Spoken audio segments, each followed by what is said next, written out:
Gearing up for the finishing touches. Got to get some things done, closed up. I don't like this weather. You look like you live in Alaska. I feel like I live in Alaska. I'm ready for 60s and 50s again. I look like I live in Alaska too, and that's because we're experiencing Alaska weather. No, so seriously, Aiden this afternoon has been out helping me do a couple of chores. The weather is setting in tonight here for us. This is Monday when I'm actually doing the filming, so y'all probably won't see this for a couple of more days, but doing things like taking the water hoses off, getting those covered up. I went out and did all of this today. This is turnips, mustards, and kale. So I have a fun chore of this afternoon of finishing, trying to put those up. All the kale's gonna go in the freeze dryer, and the mustards and turnips are gonna go in cans and jars on the counter. Colby is about to, like I said, go around and tie up other some loose ends, finishing touches before we drop down into the teens. Juliet, you can see that they are having a ball in this cold weather. It's not affecting them at all. She is due in about 5 to 9 days is kind of where we're at. Gus is still out there. She's still not had a baby. She is right on the other side of the trampoline. So there's an update there on her. We don't want her to have it tonight or tomorrow. Wednesday or Thursday will be fine, but she's on watch as well. Colby, I want to take you around back to the pool pumps and show you what I kind of did there and see if you approve of that. My greenhouse should be okay. I have 2 little small heaters set up in there with the door shut off. I actually went in there a little bit earlier and it was pretty warm in there. I won't say that it was like room temperature warm, but it should be enough to keep my citrus fruits and stuff alive. Here are the other things I worked on today. I have lettuce in that back bed, kale that I picked from here, and arugula over here. That is all of our broccoli, cabbage, and more lettuce in that bed. So all of that has been covered up. Those are our final touches on kind of hunkering down and getting ready for weather that we're not really used to. So I hope that you guys weathered it all well. I hope you guys kept power and stayed safe. We also have lots of firewood over here just in case we do lose power, because rain's about to come in and then everything is going to be soaking wet and then that rain is going to freeze. So I'm hoping that it doesn't take any tree limbs down or trees down on any power lines. That's our biggest concern here in the south, especially with all the dead pines down there that you guys have seen that the bugs have killed our pines. That's not just a problem here, that's a problem for a lot of places. But I'm about to head in because now I have these chores to do. I wanted to go ahead and pick as much as I could, because in our experience last year when it got down into the teens, all of my winter stuff that I thought may make it did not make it. I did cover up a couple of things, but I did not have them secured well enough, and I still lost those things. So we're about to head in to work on that stuff. To put in perspective a little bit how much kale, this is just kale right here. And I will work on the mustards and turnips in just a minute.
Where did you just take a bath? the hot tub. We're out of water, so had to have a bath. It was actually pretty nice. You can see we still have power, but we were not expecting our pipes to freeze up. Of course, we have water. It's just a little inconvenient taking it from sink to sink and cups of water from sink to sink to do simple things like brush our teeth. And of course, Colby showed you guys some clips of how cold it is outside, but I want to show y'all what we did too. Now it looks like there's some water going in the pool. It's coming off of a different line, but it looks like the line that's coming directly into the house. This is very slippery. You can see what we're walking on is we didn't get snow, guys. We very seldom get snow. It's more or less ice. You can see here, this is not snow. Whoa. You can hear it crunching. It's just ice, which makes conditions not very favorable for us when we get on the roads. It's ice and not snow. But what I did last night to try to keep, we have this in our well house too, but to try to keep our lines from freezing over, I built this yesterday, the tarp to cover the light and block some of the wind, but also to put a light over that. I know it is cold for a lot of people in a lot of places. Our main thing is it's not snow, it's ice, so it's very, very slippery. Actually, Jennings went outside when they went out early this morning to play, and he come back in upset because he had slipped, and I said, well, yeah, baby, it's ice. You have to be careful. But we actually weren't expecting the water inside the house to freeze up. So that caught us off guard a little bit when we got up this morning, which is the reason why Colby had to get in the hot tub, because he has to go to work today to his normal job.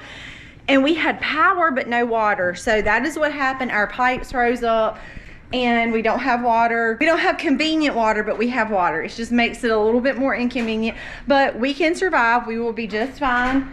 And I do have some water in the sink, but it was because we had some water put back and I just put it over in my pressure canner and warmed it up and dumped it in the sink. So really no big deal there. We will just be carrying water back and forth to flush the toilets and do things like brush our teeth, which is really no big deal. We were just more or less caught off guard. We were a little surprised that when we woke up this morning, we still had power. And yes, before y'all say, well, you should have left water dripping, we had water, hot and cold water dripping from every sink in our house. So our pipes still froze up. That's when we were caught so off guard when we had power but no water. And you see, as y'all heard me talk about a lot, I always have laundry to do. So that really is the hardest part of not having water, is knowing that I can't wash clothes because the clothes pile up on me. I wash at least a load or two every day. And if I go a day without washing, I literally just wash and dry clothes all day. So that is really the biggest downside to not being able to have water in the house, is that I really get really far behind on laundry. Gus stayed fine through the night. I actually went outside and shined a flashlight on her at about 10 o'clock. No baby, so we're good there. Juliet has stayed pretty well in her bed. We are due in just a couple of days with Border Collie pups, so keeping those close eyes there. So far we are in the middle of this like freezing cold stuff. We are so far so good. The calf and the puppies are the main things that we are just kind of watching, wanting to make sure that the deliveries go well and everything is good there. It is no snow day off from school for us. So even though some of you may have been out for school, some of you probably northern states don't get out for snow days. However, here in the South, if there's even talk of snow or sleet, our school's closed. But we are not doing school today because we are set to be done in the 3rd week of March, because we started school in July, and we are set to be done with school at that point in time. So there is no school break for us. We got up a little later this morning, kind of played around a little bit, had a late breakfast, but we are doing school today so that we can finish up our schoolwork in March. We are ready to be done. because our souths are so hot, really July and August, you just cannot do anything outside because it is unbearably hot. So we prefer to take off April, May, and June when the weather is not as hot and we can enjoy the outside more. So we're not skipping school today. We're doing school and we're going to get it done and under our belt. And I will keep you guys posted on how we're doing here on the farm. Everything pretty well went smoothly.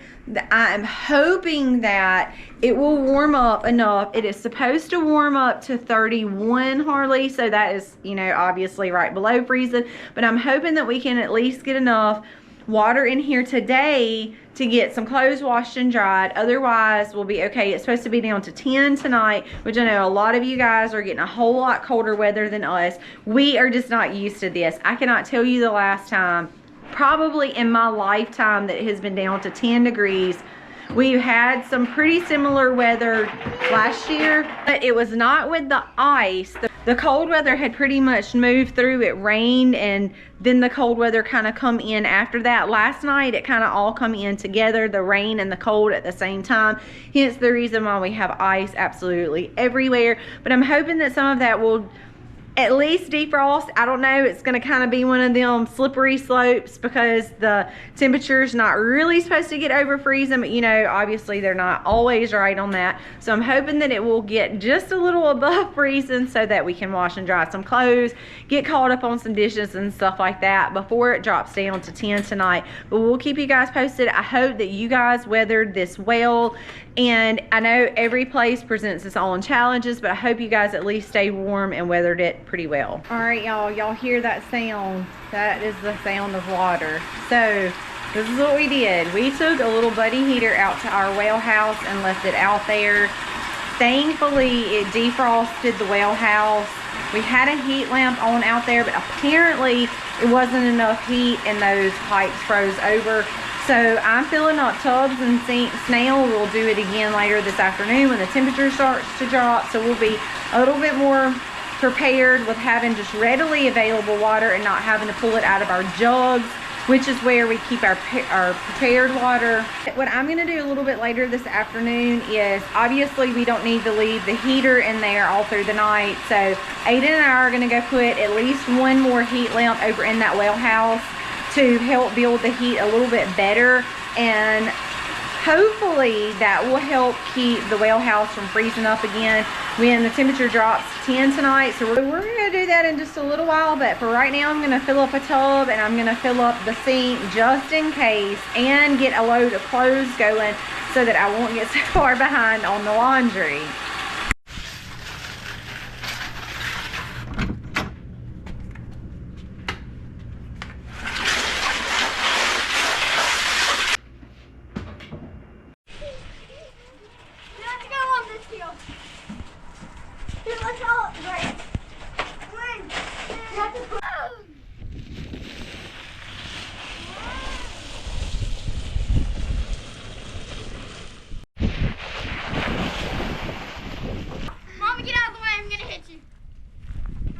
On your marks, get set, go!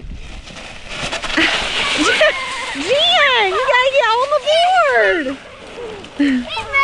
On your mark, get set, go! Watch out!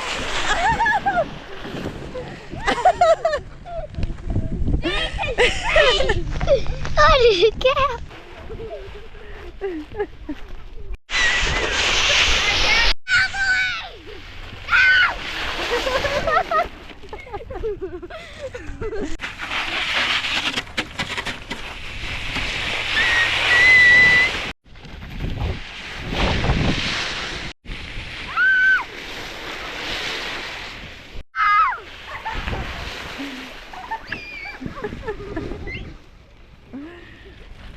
Go, Harley, go, Harley, go, Harley!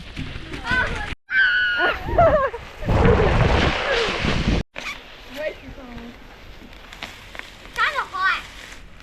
Hot? What?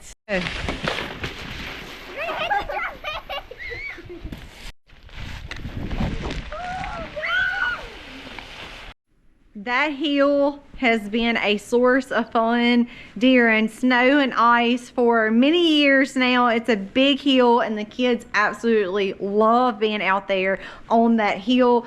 I'm not sure how many times they'll go down it today, but since my hands actually feel like ice and I spent all day outside in it yesterday, I'm gonna let them play.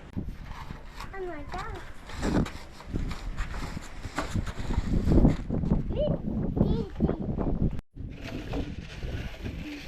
Tell y'all this real quick now that I have running water and everything as well. So if you see, I'm washing our cream separator. So we have finally figured out a method that works well. So what I have been doing in the afternoons is getting everything set up and getting everything ready. As soon as Colby comes in, he runs the morning milk through the separator.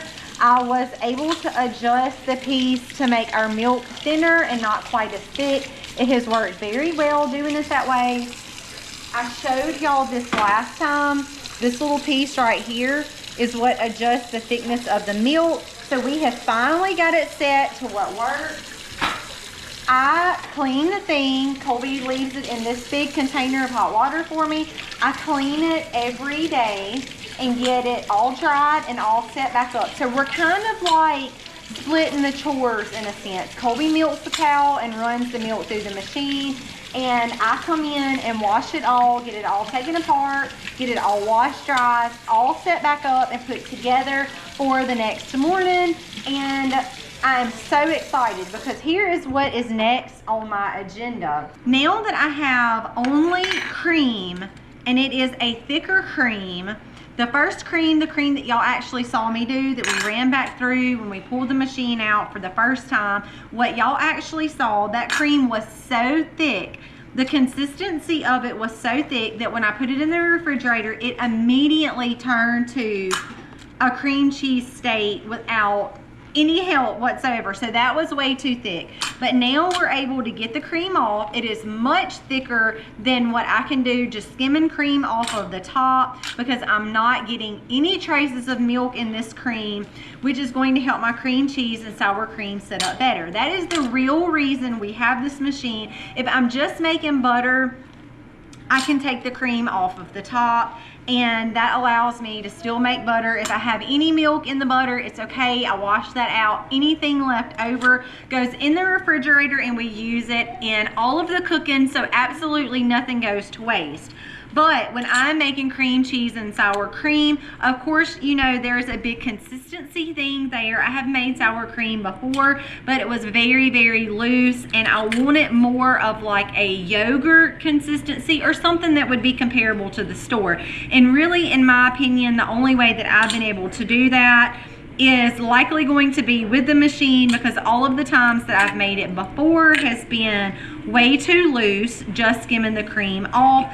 So I am excited about this. We finally have the hang of it. I wanted to tell y'all that bit of news because I know a lot of you guys were really interested in the cream separator, but we finally got it figured out. I had everything set up right, so that was not the problem. I had done extensive research. The problem that y'all saw me deal with that day was probably a combination of two things.